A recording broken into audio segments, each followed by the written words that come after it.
Hola de nuevo, soy Adri, bienvenidos a mi canal. Este canal está diseñado para todas las personas que están interesadas o interesados en aplicar a la visa EB2NIW de habilidades o de interés nacional. Entonces, bienvenidos, recuerden suscribirse, voy a estar subiendo videos constantemente acerca de mi proceso, de cómo ha sido mi experiencia, un poco también cómo es la vida en Estados Unidos, para que ustedes puedan también entender, puesto que el tema realmente es mucho más complejo de lo que ustedes imaginan.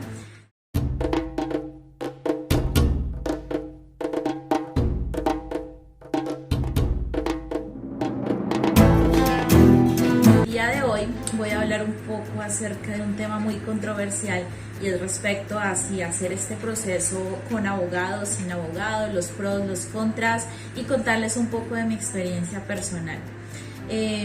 Quiero hacer un disclaimer, esto no es asesoría legal, es muy importante que revisen su caso personal en manos de un profesional licenciado, experto en el área de inmigración, que les pueda dar un consejo legal. Esto es solamente mi experiencia, yo no soy abogada ni asesora.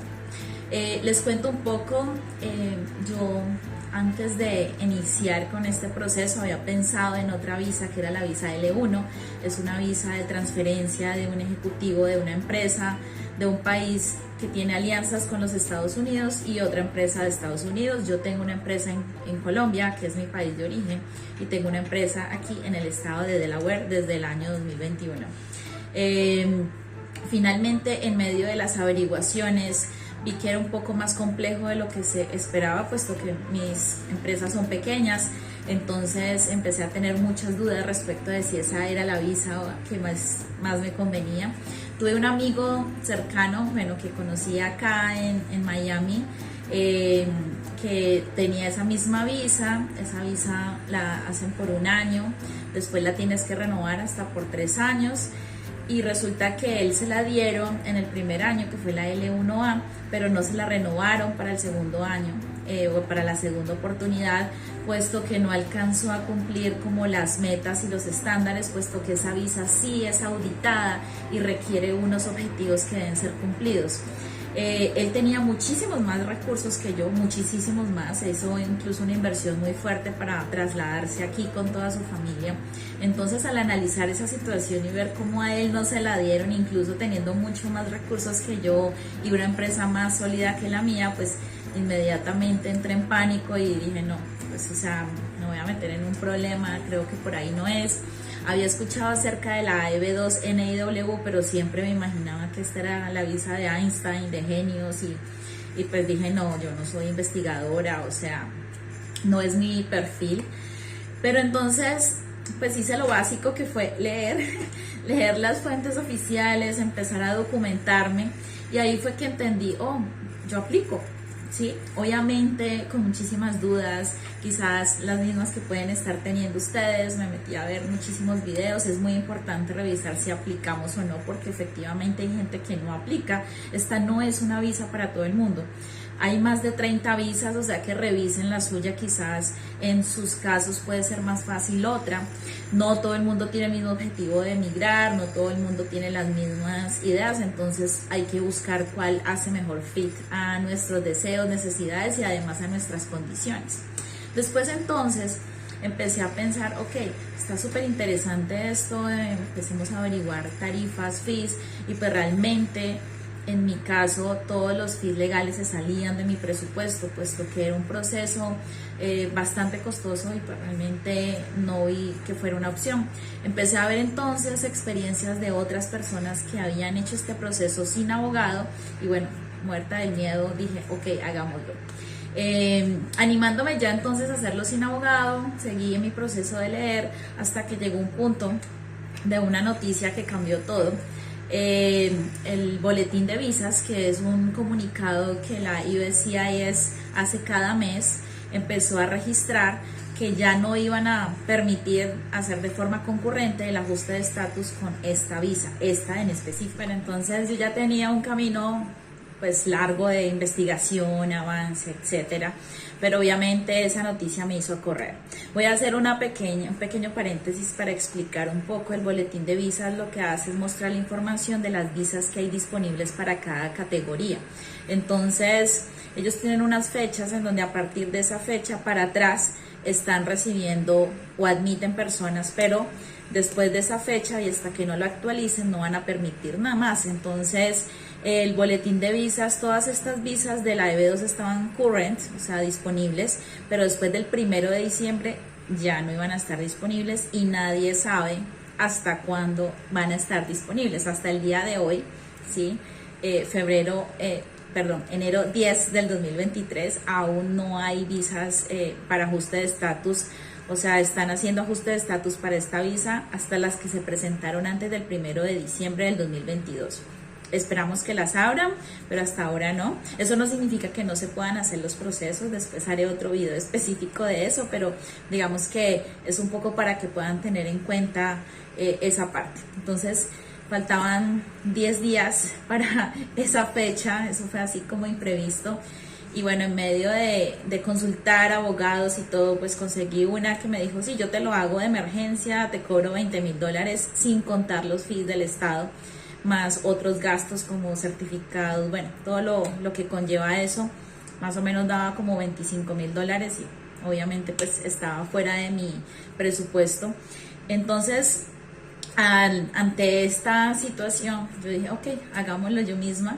Fue bastante complejo, el nivel de estrés y ansiedad que tuve fue mortal. Cometí obviamente algunos errores que les estaré contando poco a poco. Y digamos que lo más complejo fue que cuando envié pues toda la documentación, tenía la zozobra de que de pronto había hecho el trabajo más grande, que era poder justificar el proyecto y bueno, todo lo de la visa, y que de pronto se me hubiera equivocado algo en los formularios y que me lo devolvieran, porque el problema era que como lo mandé tan encima, o sea, mi fecha de recepción fue el 30 de noviembre, ¿sí? Del 2022. O sea que cualquier cosa que saliera mal, pues ellos me lo devolvían y ya mi priority date no iba a ser 30 de noviembre, sino una fecha posterior y ya no iba a poder hacer ese ajuste de estatus concurrente. Entonces, pues todo fue como muy...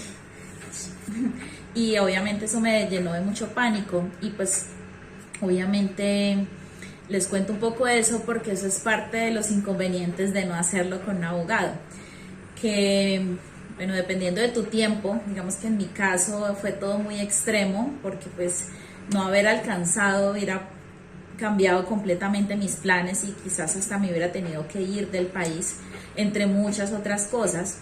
Y segundo, pues que algunas personas, digamos, tienen también otras situaciones más complejas, bueno, distintas a la mía, en donde pues el irse del país no es una opción, entre muchas otras situaciones. Entonces digamos que yo creo que una de las ventajas más importantes de entre hacerlo con abogado versus sin abogado es que con un abogado obviamente te evitas eso, ellos ya saben cómo es, cómo se tiene que hacer, cómo funciona, cómo es más rápido, te asesoran, no tienes que, digamos, invertir tanto tiempo en esto. Para mí fue un full time job estar en este proceso por mucho tiempo y digamos que pues finalmente un abogado hace eso por ti y tú realmente haces lo mínimo, que es los específicos puntos que él necesite para armar el caso.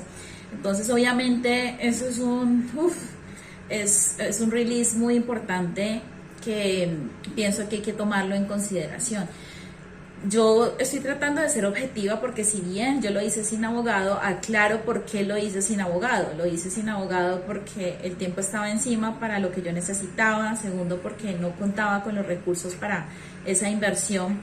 Y digamos que pues ya había adelantado como una investigación, no estaba así como desde cero, porque también hay que tener en cuenta que se arriesga mucho al no hacerlo con abogado y sobre todo cuando tienes estos timelines tan cortos y cuando tienes fechas de cierre, como en mi caso o como muchas otras personas, tan encima, ¿sí? O sea, personas, por ejemplo, que tienen su visa de turista o que su visa, la que sea que tengan, está a punto de expirar. Entonces, todo ese tipo de elementos son lo que hay que tener en cuenta. O sea, finalmente, si ustedes tienen los recursos, el tiempo y sienten que de pronto es más fácil así, pues pienso que la recomendación sí sería hacerlo con un abogado.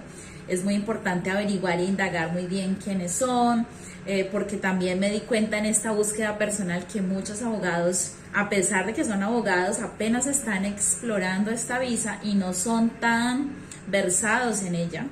Me di cuenta también de unos que son muy buenos, saben mucho, tienen mucha experiencia, ya se saben todo, entonces también es muy fácil. También me di cuenta de algunas firmas y de cómo funcionan muchas veces las firmas de abogados, y algunos de estos procesos siento que en algunas firmas los alargan muchísimo, ¿no? Creo que eso también va a depender del tiempo que tú tengas. O sea, lo que sucede es que si tú, digamos, estás aquí en el país con una visa de trabajo, con un asilo pendiente o con otra visa, o estás por fuera y vas a hacer un proceso consular y no es urgente venir para acá, pues te puedes tomar todo el tiempo que quieras. Pero hay personas que tienen más afán y algunas firmas de abogado extienden los procesos, sobre todo de armar el caso innecesariamente, ¿sí? Porque en algunos casos siento que lo hacen de forma innecesaria y eso hace que la gente pierda tiempo. Entonces es muy importante que se hable con el abogado respecto al levantamiento de este caso, porque si bien es una visa compleja, y entiendo que en mi caso era distinto porque el business plan, mi proyecto era algo en lo que yo venía trabajando por 2 años, o sea, incluso desde antes de saber que existía esta visa, incluso desde antes de desear inmigrar a este país, y obviamente pues tenía un gran tramo adelantado, o sea, el business plan y todo eso, ya había investigado, leído, bueno, y todo lo demás. Si bien en mi caso eso me ahorró tiempo y sé que muchas personas les toca empezar desde cero ese proceso, yo también siento que a veces he visto, ¿sí?, algunas personas que me han contado que se han demorado hasta 10 meses levantando el caso, solamente levantándolo con sus abogados. Entonces pienso que eso ya es demasiado, pero eso ya va a depender de cada caso, ¿sí? Porque digamos, si tú no tienes afán, está bien, pero he visto casos de personas que siendo que están de afán, sus abogados no, digamos, hacen esto con la premura o lo extienden innecesariamente. Entonces, independientemente de que lo hagas sin abogado o con abogado, asesórate y lee, ¿sí? O sea, no creas que porque le estás pagando a alguien entonces vas a dejar que todo sea así. No, hay que asesorarse, hay que leer, porque siento que no es bueno hacerlo así a ciegas, así estés pagándole al abogado superstar o así te cobren todo lo que sea. No creas que porque te cobran más es mejor, ¿sí?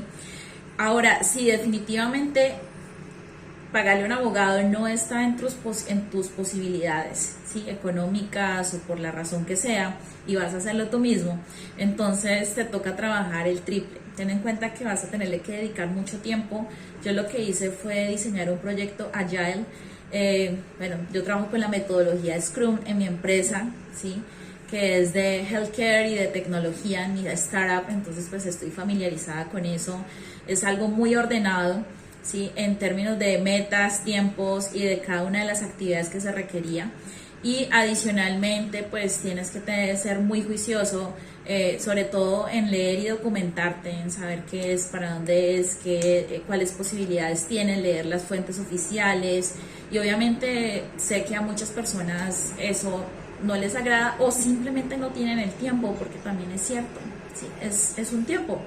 Entonces, si te vas a animar a hacerlo sin abogado, te recomiendo igual que pagues así sea asesorías por horas, para que tengas claro y no vayas a cometer errores que te puedan costar caro. Tienes que tener en cuenta lo que ganas y lo que pierdes, porque dependiendo del estatus de visa que tengas o de tu condición actual, una posible denegación de esta visa puede tener consecuencias, y es muy importante que tengas claro esto. Y también cuáles son los posibles escenarios, el peor, el mejor y el esperado, ¿sí? Porque también tienes que tener en cuenta que en caso de que las cosas no salgan bien, te manden RFS o Request for Evidence, o te denieguen el caso o tengas que apelar, pues sí o sí vas a tener que pagarle a un abogado, y pues ese dinero lo vas a tener que tener. Y ten en cuenta que en cualquier caso, el que sea, así tú sientas que no sé, que tú eres astronauta o científico nuclear o lo que sea y que no te lo van a rechazar, pues eso puede pasar. Entonces en cualquier caso siempre tienes que considerar que una posible denegación o un requerimiento de apelación va a ser parte de la posibilidad. Entonces, de acuerdo a eso, recomiendo altamente que tengas en cuenta esos posibles escenarios, sus consecuencias, y que igual vas a tener que pagarle a un abogado. Y bueno, a veces por lo que yo vi, pagarle a un abogado que no estuvo empapado de tu caso y al que le vas a pagar solo por el RFE o por representarte en la corte o por una apelación, no necesariamente te va a cobrar los fees que ellos cobran por eso, sino que te va a cobrar más, o que quizás te va a cobrar como si estuviera haciéndote el caso desde cero, ¿sí? Porque obviamente pues le va a tocar leer tu folio y pues eso es tiempo y quizás te va a salir a lo mismo. O sea, es una posibilidad, porque lo estoy indagando. Muchos abogados no les gusta ni revisar casos y a veces ni siquiera les gusta tomar casos o hacer representaciones cuando no son casos de ellos. Entonces también tienes que tener en cuenta de que si algo sale mal y vas a necesitar un abogado, te vas a encontrar, incluso así tengas el dinero, con la barrera de no encontrar un abogado que desee representarte, solamente por el hecho de que no fue tu abogado el que te armó todo, ¿sí? Eso lo vi. Eso no pasa mucho en países como Colombia, como que la gente se le mide a todo, pero aquí en Estados Unidos sí. O sea, aquí en Estados Unidos la gente se da el lujo de negarse a trabajar. Así tú le quieras pagar lo que sea, pasa. Sí, entonces, y eso también lo viví en mi caso, porque yo al final estuve incluso hasta buscando un paralegal, que son como estas personas que te ayudan a llenar las formas y todo, y tampoco lo encontré, lo cual me llamó muchísimo la atención. Por eso me tocó hacerlo 100% sola. Y les quiero hablar un poco del balance, porque el propósito de estos videos no es desestimar a la asesoría legal, ni mucho menos, y creo que soy clara en todos los videos diciendo que es muy importante tenerla, sino en que sea cual sea la decisión que ustedes tomen, estén informados y puedan tener en cuenta el paralelo y lo que ganan, lo que pierden, lo que arriesgan en hacerlo con o sin abogado. Entonces, porque todo cuesta, o sea, incluso si lo hacen sin abogado van a tener otros costos ocultos, sobre todo en tiempo.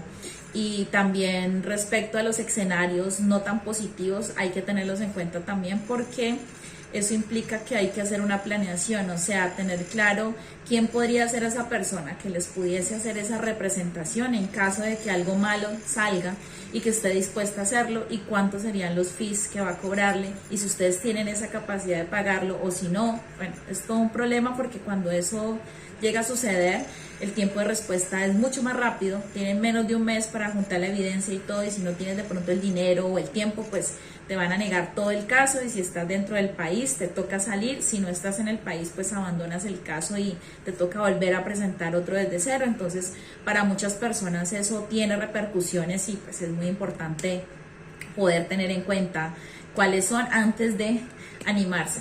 Entonces no quiero recomendar ni que lo hagan con abogados ni que lo hagan sin abogados, solo quiero mostrar un poco las dos caras de la moneda. Y como dije en algún otro video, en mi caso creo que hubiera sido genial poder haberlo hecho con un abogado, me hubiera quitado un gran peso de encima. Sin embargo, también sé que haberlo hecho sin abogado me ayudó para entenderlo muchísimo más, para poder asesorarme, para no tragar entero, porque también he escuchado abogados, como les digo, dando información no actualizada, precisamente porque el mundo de inmigración es muy amplio. Entonces hay más de 30 visas y siento que hay abogados que se especializan en 1, 2, 3 y ya. Entonces es imposible que un abogado sepa todo, pero también entiendo que dada la popularidad en demanda y en alza de esta visa, muchos abogados están interesados en ahondar o empezar a explorar esta opción para generar nuevos clientes, y es completamente válido, pero obviamente están apenas entrenándose, así sean abogados. Entonces también hay que tener en cuenta eso. Pregúntenles si se animan con un abogado, cuántos casos de estos llevan, cómo han sido. También tengan en cuenta que cuando tú contratas un abogado, realmente ese abogado tú lo ves en la primera cita, es como el que más o menos dirige el caso, pero ellos usualmente ponen otro abogado junior o paralegales para hacer todo el proceso de acompañamiento contigo. O sea que no es que tú vas a estar con ese abogado todo el tiempo, lo vas a ver en ciertos momentos porque ellos funcionan como en una fábrica, por así decirlo. Entonces distribuyen las tareas operativas con abogados juniors, con paralegales, administrativos, para levantar la mayoría de las cosas. Y digamos que eso también a veces es algo que la gente no cree, porque tú te imaginas que contrataste al abogado y crees que porque le pagaste $20,000 lo vas a tener casi que todos los días saludándote al teléfono, y no es así. A veces incluso es difícil comunicarse directamente con ellos por vía telefónica, y eso a veces pues porque para una persona de pronto que no vive en este país esa cantidad de dinero es mucha, pero realmente en este país pues no es tanta. Entonces no es un trato tan súper especial. Obviamente hay firmas de abogados muy buenas, pero sí, independientemente del nivel de la firma, esta es un poco la metodología que ellos tienen, ¿sí? Para poder captar obviamente más clientes. Entonces el abogado se encarga de la dirección, el manejo, como el guiar, y ya las otras personas que trabajan con ellos son los que están contigo haciendo el caso y acompañándote y todo lo demás. Entonces, con base a eso, bueno, espero que ustedes puedan tomar su mejor decisión, la mediten y tengan en cuenta lo que les va a costar cada opción, porque ambas cuestan, ¿sí? Acuérdense que los costos no son solo dinero. Y bueno, espero que puedan tomar la mejor opción y estaré por acá acompañándolos. Espero que se suscriban a mi canal y sigamos en contacto.